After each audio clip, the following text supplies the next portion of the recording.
नमस्कार दोस्तों, आपका स्वागत है। आज की हमारी कहानी है माँ की दूरदर्शिता। रिश्तों की सबसे खतरनाक बीमारी है लालच, और जब यह बहू के रूप में घर में दाखिल हो तो परिवार टूटने में देर नहीं लगती।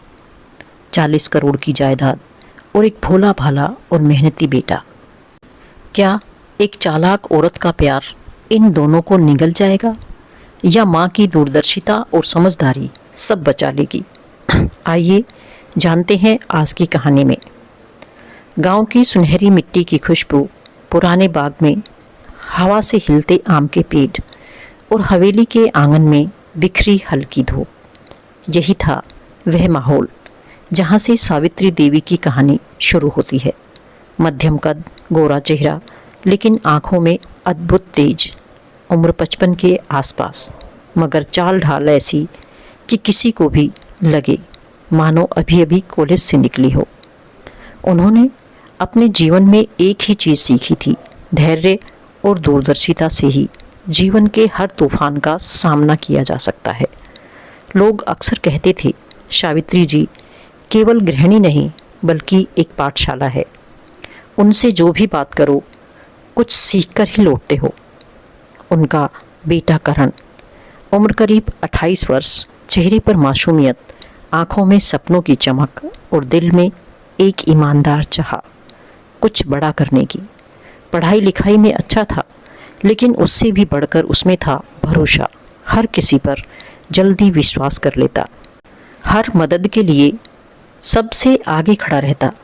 पिता के गुजर जाने के बाद जिम्मेदारियों का बोझ उसके कंधों पर और भी बढ़ गया था। उसका एक ही सपना था, गांव की पुश्तैनी ज़मीन जो 25 करोड़ रुपए में बिकी थी, उस रकम से ऐसा बिजनेस खड़ा करना जो न केवल उसे बल्कि उसकी माँ को भी गर्व दिला सके। और यहीं से कहानी में आती है काम्या। खूबसूरती में बेजोड़ गोरा रंग, बड़े बड़े काजल से सजे नयन और बातें ऐसी कि सामने वाला बहक जाए, पर उसके अंदर की सच्चाई कोई नहीं जानता था। तेज तर्रार, चालाक और महत्वाकांक्षी। उसके लिए रिश्ते, मोहब्बत या वफादारी सब केवल ज़मीन और पैसों की सीढ़ियों थे। जब उसने सुना कि करण के परिवार के पास 35-40 करोड़ की प्रॉपर्टी है, तो उसकी आंखों में बड़ी चमक आ गई, जो लोभी गिद्ध की आंखों में शिकार देख कर आती है। उसने तय किया, यह लड़का मेरा होगा किसी भी कीमत पर। और वही हुआ। हवेली में शहनाइयों की गूंज थी। लाल जोड़े में सजी काम्या जब आंगन में उतरी तो हर किसी की आंखें ठहर गई। चेहरों पर मुस्कान और बातों में मिठास, वह सचमुच किसी परी से कम नहीं लग रही थी। करण की किस्मत पर सबको रश्क हो रहा था। करण की आंखों में तो बस वही थी।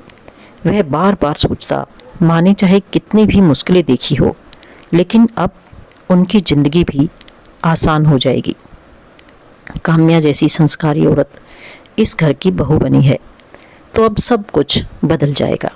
शादी के शुरुआती दिनों में काम्या ने अपनी अदाओं से पूरे घर को जीत लिया।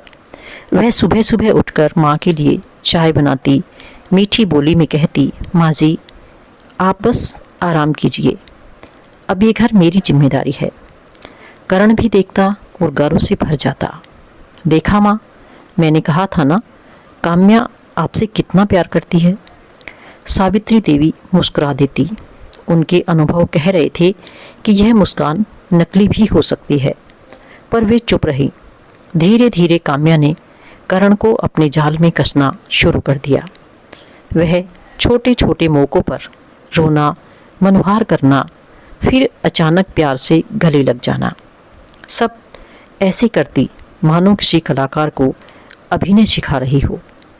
एक रात उसने करण के कंधे पर सिर रखते हुए कहा, करण तुम्हें पता है, तुम मेरे लिए दुनिया के सबसे अच्छे पति हो, बस एक ही कमी है।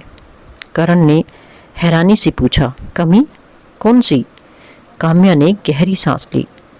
हमें अपना अलग घर बनाना चाहिए। ये पुराना घर ठीक है, पर हमारी लाइफस्टाइल अलग होनी चाहिए। सोचो, शहर में एक बड़ा फ्लैट हो, हमारा अपना कितना अच्छा होगा। करण ने जब यह बात माँ से कही तो सावित्री देवी ने शांत स्वर में उत्तर दिया, बेटा, घर बड़ा या छोटा होने से परिवार का सुख नहीं बदलता, और ये हवेली ही तुम्हारे पिता की निशानी है।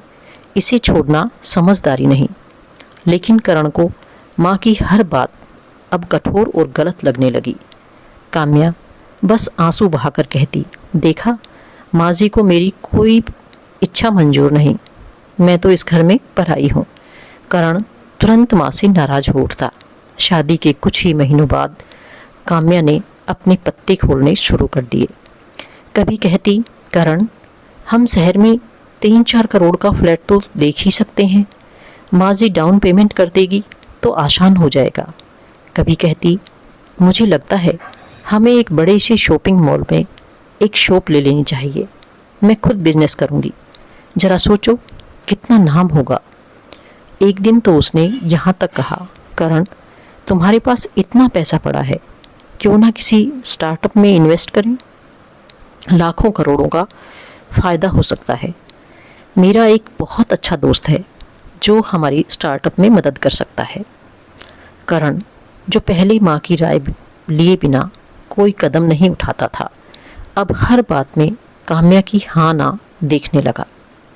माँ के तर्क उसे कड़वे और काम्या के सपने उसे मीठे लगने लगे। हवेली का आंगन अब पहले जैसा नहीं रहा। जहाँ कभी माँ बेटे के बीच विश्वास की डोर थी, अब वहाँ धीरे धीरे फासले बनने लगे और काम्या वह हर दिन नई जाल बुन रही थी। एक दिन रात का समय था। आंगन में हल्की चांदनी फैल रही थी। सावित्री देवी बरामदे में बैठे बही खातों के पन्ने पलट रही थी। इतने में काम्या और करण वहां आ पहुंचे। काम्या ने बड़ी मिठास से बात शुरू की, माँ जी, हमने शहर में एक बहुत अच्छा फ्लैट देखा है। बस 4 करोड़ का है। अगर आप डाउन पेमेंट कर दें तो हम लोन लेकर आसानी से चुका देंगे। आप भी चाहती हैं ना कि हम खुश रहें? करण ने भी उत्साह से कहा, हाँ माँ, ये मौका हाथ से नहीं जाने देना चाहिए। सावित्री देवी ने चश्मा उतारकर धीरे से मेज पर रखा और गंभीर स्वर में बोली, बेटा, खुशियाँ घर की दीवारों से नहीं, दिल की मजबूती से आती है। और जहाँ तक इस फ्लैट की बात है, तुम्हारी दोनों की कमाई मिलाकर 2-2.5 लाख रुपए महीना है। लोन की किस्त होगी 2.5 लाख। सोचो, कमाकर भी हर महीने उधार में रहोगे। यह घर तुम्हारे लिए घर नहीं बल्कि जाल बन जाएगा। काम्या ने अपने होठ काट लिए और आंसू निकालते हुए बोली, माँ जी, आपको हमारी खुशियों से क्या मतलब? आपको तो बस पैसे जोड़ने की पड़ी है। मैं चाहती हूँ कि करण और मैं अपनी दुनिया बनाएं, लेकिन आप। करण तुरंत माँ से नाराज हो गया। माँ, आप हमेशा काम्या की बात को गलत क्यों समझती हैं? वो मेरी भलाई चाहती है। सावित्री देवी ने शांत भाव से उत्तर दिया, तुम्हारी भलाई चाहने वाला कभी तुम्हें कर्ज के दलदल में नहीं धकेलेगा, और मेरी जिम्मेदारी है कि तुम्हें सच दिखाऊं, चाहे तुम्हें वह कड़वा लगे। कुछ दिनों बाद काम्या फिर आई। माँ जी, मुझे लगता है हमें एक शॉप ले लेनी चाहिए। मैं खुद बिजनेस करूँगी, इससे घर की आमदनी बढ़ेगी। सावित्री देवी ने ठंडे स्वर में कहा, बेटी, बिजनेस चाहत से नहीं, अनुभव और मेहनत से चलता है। अगर केवल दुकान लेने से अमीरी आ जाती तो कोई गरीब ना रहता। फिर एक शाम काम्या बोली, करण, तुम्हारे पास इतना पैसा पड़ा है, क्यों ना किसी स्टार्टअप में इन्वेस्ट करें? लाखों करोड़ों का फायदा हो सकता है। सावित्री देवी ने कड़ा लेकिन संयमित स्वर अपनाया। पैसा पड़े पड़े भी सुरक्षा देता है, लेकिन गलत जगह लगाया गया पैसा केवल बर्बादी लाता है। हर बार सावित्री देवी ने तर्क काम्या की चालों को मात देते, लेकिन करण, वह अपनी माँ की बातों को पुराने जमाने की सोच मानता। उसे लगता माँ काम्या की तरक्की से जलती है। वह अक्सर गुस्से में कह उठता, माँ, आप हर बार काम्या के सपनों को क्यों तोड़ देती हैं? आप नहीं चाहती कि मैं आगे बढ़ूं? सावित्री देवी चुपचाप बेटे का चेहरा देखती। दिल टूटता, पर स्वर हमेशा शांत रहता। बेटा, मैं तुम्हें रोकती नहीं, बस तुम्हें बचाती हूँ। जब समय आएगा तुम खुद समझ जाओगे। हवेली की दीवारें अब गवाह थी एक माँ की दूरदर्शिता और बहू की चालाकियों की। सावित्री हर बार तर्क से जीत जाती, मगर बेटे के दिल में हार जाती। एक दोपहर की हल्की धूप हवेली के बरामदे में फैल रही थी। सावित्री देवी अपनी किताब पढ़ रही थी कि उनकी बहन सुमित्रा जी अचानक आ गई, चेहरा थोड़ा चिंतित और भड़काऊ भाव लिए हुए। सुमित्रा जी ने कहा, सावित्री, मुझे तुमसे कुछ पूछना है, सच बताओ, बिना कुछ छुपाए। सावित्री देवी ने चश्मा हटाकर ध्यान से उसकी ओर देखा। क्या हुआ बहन, इतनी चिंता क्यों? सुमित्रा जी ने धीरे धीरे अपना फ़ोन खोला और स्क्रीन सावित्री देवी की तरफ करते हुए कहा, देखो, यह तस्वीर कल रात की है। काम्या किसी लड़के के साथ उस बड़े होटल में जाती दिख रही थी। इतनी देर तक वहाँ रहना, करण को ये सब पता है क्या? लेकिन करण तो 1 सप्ताह के लिए बेंगलोर गया है ऑफिस के काम से, सावित्री देवी ने कहा। उनकी आंखों में पहले हल्की चौंक थी, फिर गहरी समझदारी की चमक आ गई। उन्होंने तस्वीर ध्यान से देखी। काम्या हंसते हंसते पूरी तरह से ऐशो आराम में डूबी हुई थी। उसके चेहरों पर कोई शर्म, कोई संकोच नहीं, बल्कि आनंद और लालच साफ झलक रहा था। सावित्री देवी ने हल्की सांस ली और धीरे से कहा, तो यही सच है, वह जो मैं पहले से महसूस कर रही थी। यह लड़की केवल दिखावे और पैसों के लिए इस घर में आई थी। उसने अपने असली रंग को छुपाकर हर पल हमें धोखा दिया। सुमित्रा जी का चेहरा और गंभीर हो गया। सावित्री अब क्या करेगी? बेटा तो पूरी तरह उसकी मोहब्बत में अंधा हो चुका है। सावित्री देवी ने स्थिर स्वर में उत्तर दिया, बेटा अंधा हो सकता है, पर माँ की आंखें हमेशा खुली रहती हैं। अब समय आ गया है कि उसे सच दिखाया जाए। काम्या की असलियत सामने आए बिना घर की सुरक्षा नहीं हो सकती। मैं सबूत इकट्ठा करूंगी और अब बेटा खुद देखेगा कि उसकी पत्नी का प्यार केवल लालच तक सीमित था। वह तस्वीर जो सावित्री देवी के हाथ में थी, एक पल में पूरा जाल उजागर हो गया। काम्या की असली दुनिया, उसके झूठ और फिजूल खर्ची का पूरा सच जैसे सामने आ गया हो। सुमित्रा जी ने होले से कहा, सावित्री, तुम्हारा धैर्य अद्भुत है। यह सब कुछ सही समय पर दिखाना ही तुम्हारी सबसे बड़ी जीत होगी। सावित्री देवी ने हल्की मुस्कान दी, लेकिन आंखों में दृढ़ता थी। सावित्री जी को अब सारा खेल समझ आ रहा था। काम्या बार बार करण से पैसे मांगती, कभी कहती बिजनेस में इमेज बनाए रखने के लिए दोस्तों को ट्रीट देनी है, तो कभी सोसाइटी में सब औरतों के पास महंगे बैग और ड्रेस हैं, मुझे भी चाहिए। करण सोचता कि पत्नी की खुशी जरूरी है, इसलिए पैसे देता चला जाता। काम्या उन्हीं पैसों से अपने दोस्तों के साथ महंगे होटलों में पार्टियां करती और इंस्टाग्राम जैसी जगहों पर शान दिखाने के लिए तस्वीरें डालती। वह कभी किटी पार्टी का बहाना बनाती, कभी कॉलेज फ्रेंड की शादी का। असलियत यह थी कि वह 5 सितारा होटलों में नाइट पार्टियों में शामिल होती, शैंपेन और डांस का मजा लेती।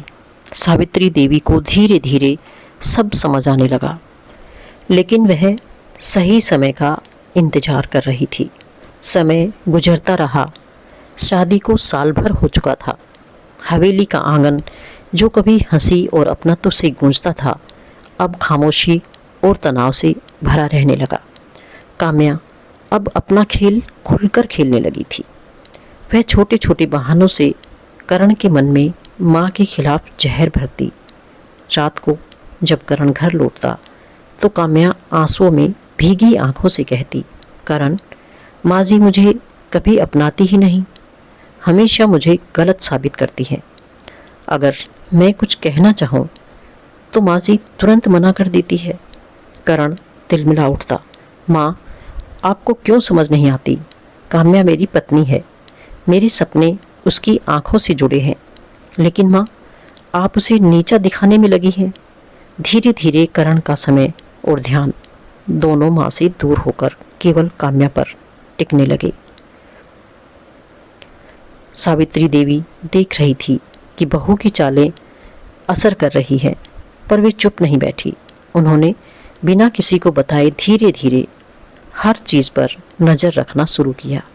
बैंक अकाउंट में से अचानक निकली बड़ी रकम, काम्या के नाम से खरीदे गए महंगे गहने और कपड़े, रिश्तेदारों को भेजे गए गुपचुप पैसे, यहाँ तक कि एक बार करण के कार्ड से एक अनजान शख्स के लिए होटल में एडवांस पेमेंट। सावित्री देवी हर बात को चुपचाप लिख लेती, सबूत संभालती। एक दिन काम्या ने हद पार कर दी। वह जिद पकड़कर बैठ गई कि एक नया प्रोजेक्ट शुरू करने के लिए 15 लाख चाहिए। करण ने बिना सोचे माँ से पैसे मांगे। सावित्री देवी ने गंभीर स्वर में कहा, करण, पहले ये देख लो कि अब तक दिए गए पैसों का हिसाब कहाँ है। करण गुस्से से लाल हो गया। माँ, आप क्यों बार बार काम्या पर शक करती हैं? उसने मेरे लिए कितना कुछ किया है, आप समझती क्यों नहीं? सावित्री देवी ने उसकी आंखों में सीधे देखते हुए कहा, शायद अब वक्त आ गया है कि तुम्हें सच्चाई दिखाई जाए। वह अंदर गई और मोटी फाइल लेकर लौटी। उसमें बैंक स्टेटमेंट, होटल बिल, महंगे शॉपिंग वाउचर और पैसे भेजने की रसीदें। उन्होंने शांत स्वर में कहा, करण, मैं जानती थी तुम मेरी बात पर विश्वास नहीं करोगे, इसलिए मैंने ये सबूत जुटाए हैं। देखो, तुम्हारी मेहनत के पैसों का इस्तेमाल किस तरह हो रहा है। करण ने कांपते हाथों से कागज पलटे। हर पन्ना उसकी आंखों के सामने काम्या की असलियत उघाड़ रहा था। उसके दिल पर जैसे किसी ने चोट की हो। वह बुदबुदाया, ये सब सच नहीं हो सकता। काम्या, काम्या का चेहरा पीला पड़ चुका था। हवेली की हवा अचानक भारी हो गई थी। एक तरफ माँ की दूरदर्शिता और सबूत, दूसरी तरफ बहू का लालच। करण के लिए यह क्षण आंखों पर चढ़ी मोहब्बत की पट्टी उतारने का था। बरामदे में रखी फाइल की एक एक पन्ना जैसे करण के सीने पर हथौड़ी की तरह गिर रहा था। उसकी आंखों में आंसू तैर रही थी, लेकिन दिल अब भी काम्या की तरफ ढाल बनाए खड़ा था। करण ने कांपते स्वर में कहा, नहीं माँ, ये सब झूठ है। आप काम्या को बदनाम करना चाहती हैं। हो सकता है ये खर्चे किसी और के हों, हो सकता है आपने गलत समझा हो। सावित्री देवी शांत बैठी रही। उनकी आंखों में न कोई गुस्सा था, न तिरस्कार, केवल माँ की ममता और ठोस विश्वास। उन्होंने धीरे से कहा, बेटा, जब सच्चाई सामने हो तो आंखें मूंद लेना कमजोरी होती है। मैंने जो भी कहा तर्क और सबूत के साथ कहा। अब फैसला तुम्हारे हाथ में है। काम्या बीच में बोली, करण, मुझ पर भरोसा करो, ये सब माजी का षड्यंत्र है। वे शुरू से मुझे पसंद नहीं करती। उसकी आवाज़ कांप रही थी, चेहरा पीला पड़ चुका था। सावित्री देवी ने उसकी ओर देखकर दृढ़ स्वर में कहा, अगर मैंने गलत कहा है तो इस फाइल का एक भी सबूत झूठा साबित कर दो। लेकिन अगर तुम चुप रही तो इसका मतलब होगा कि मेरे बेटे को केवल इस्तेमाल किया जा रहा है। काम्या के होठ हिले, पर आवाज़ गले से बाहर न निकली। करण के हाथों से फाइल गिर गई। उसके मन की दुनिया बिखर चुकी थी। उसे याद आने लगे वे सारे पल, काम्या के आंसू, उसकी मांगे, उसकी बातें, सब एक एक करके लालच की शक्ल ले चुके थे। वह धीरे धीरे माँ की ओर देखता है और आंखें भरकर कहता है, माँ, मैं कितना अंधा था। आपने हर बार मुझे समझाना चाहा, लेकिन मैंने आपकी आवाज़ ही नहीं सुनी। आप ही मेरी सच्ची भलाई चाहती थी और मैं। उसकी आवाज़ रुंध गई। सावित्री देवी ने बेटे का सर अपनी गोद में रख लिया। बेटा, देर से सही, पर तेरा जागना ही मेरी जीत है। याद रख, माँ कभी तेरे खिलाफ नहीं हो सकती। उस रात हवेली में एक माँ का धैर्य और उसकी दूरदर्शिता जीत गई। करण ने साफ देख लिया कि काम्या का प्यार केवल पैसों तक सीमित था, जबकि माँ का प्यार उसकी आत्मा तक फैला हुआ था।